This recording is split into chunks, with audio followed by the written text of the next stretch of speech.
I spent, and I know this is a waste of my time. I'm not going to lie. I understand this was silly. It's petty. I spent, I want to say 11 minutes. It was an 11-minute video. I think it was from Dave Rubin clips. They had the election 2020 meltdown with Dave Rubin. I sped it up to watch most of it, although there were moments, I got to admit, where I slowed it down. 0.7. To savor.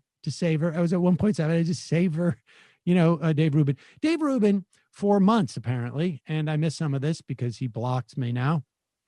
And I haven't been on his Dave Rubin app in a while.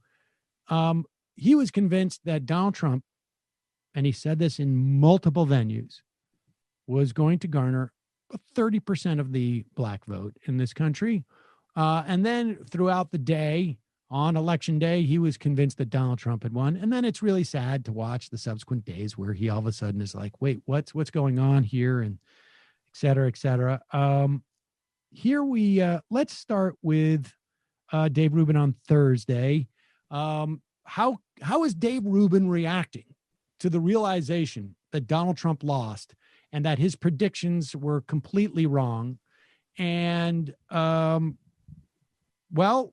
he is only proving my prediction right from 2 years ago that, in fact, once he signs on with the Blaze, it's just a matter of time before Dave really comes to realize who he is.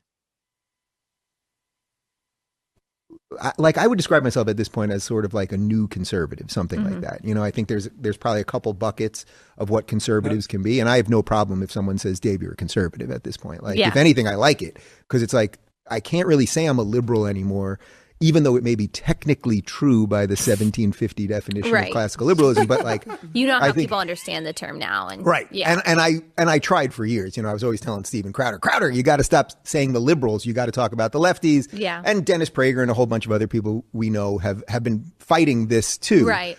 But at some point, the rubber kind of meets the road, and here we are. Yeah, at some point, my grift, the thinly veiled attempt to appear like a part of the left while completely trying to shit all over the left, sometimes it just becomes too obvious. So had to let it go at this point. First off, what is a new conservative? I know. Is he saying a neoconservative? No, he's not, right? I mean, he doesn't even know. He's just making up words. Like a new conservative is somebody who can be on the Blaze, but still pretend that he was of the left in any legitimate way as part of his branding. What is amazing to me about Dave Rubin is if you take the graph of how much he talks about identity politics, how off-putting it was, and you measure it up against to how much he relies on identity in the labels, labels, specific labels that don't matter to anybody or make sense to most people. Those graphs. You just don't know what the 1750 definition of liberalism is. That is the other. I want to get to that in a moment. Yeah, is he like a 1938 definition of a Democrat when, they were the more racist party? Like, why are you referring to things that are completely inapplicable to current times and then pretending that that's what makes you some authority on what Democrats actually think and believe? I would like him to define himself and live his entire life like they did in 1750, where he would have no, running water in his home and no electricity. And time for him to divorce too, obviously. Well, obviously. I mean, really time for him to be stoned probably. But what, Matt, what constitutes the 1750 definition of liberalism? Who would have defined that at that time?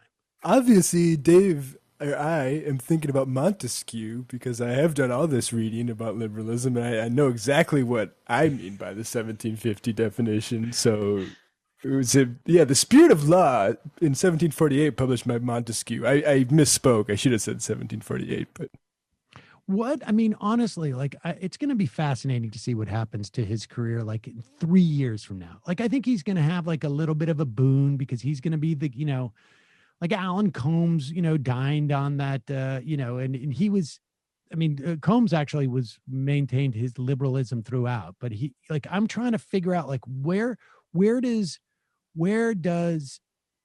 Dave Rubin fit in when he's a conservative? So 3 years from now, is he going to say like, I was a liberal 6 years ago and therefore like this has extra resonance? I think that's that exactly. It wears out, right? It wears off. Totally. What makes him in any way relevant is the perception by very stupid conservative viewers that he is in some way representative and has changed and come over from the left, like the same way that they clung on to the hashtag Demexit thing. It's like that exact inclination of it. You can almost see it sometimes with Democrats, right? Like it's why people were so into the Lincoln Project too. Like, oh, we saw the light and then we came over and we're supporting.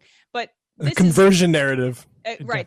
And it's like it validates everything people believe and that they're on the righteous side and they're on the good side. And this person can give us intel as a former member of the left, right, with Dave Rubin.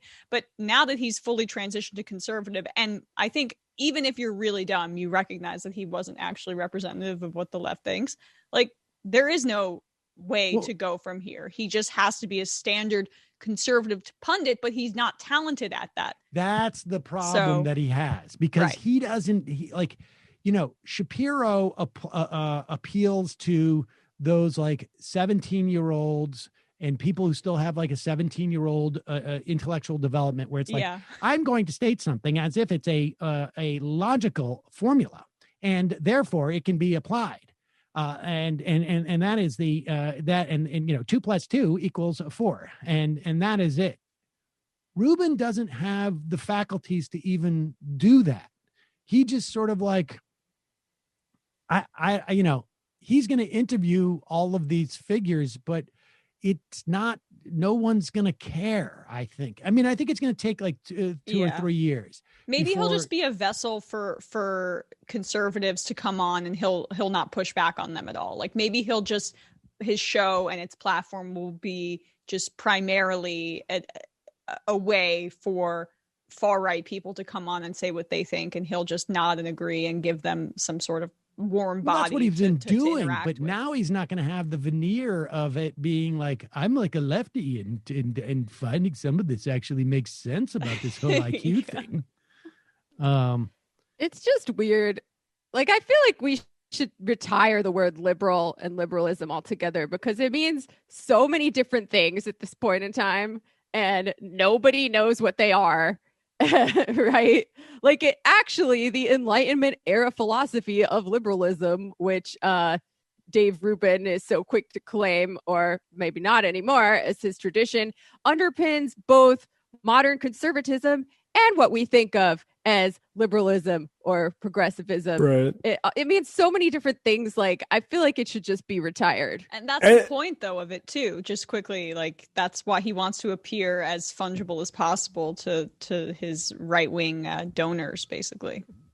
Oh, yeah. And bankrollers you would think, is a better word for it. Yeah. Yeah. I'm guessing they don't really care either what liberalism actually means. Yes. Right. Yeah, I feel like it's just, back then it was tied to slavery too. Their conception of freedom was tied to, I can order all these either indentured servants or slaves around and basically read Milton all day. Yeah. Here is, just a perfect example of we're now in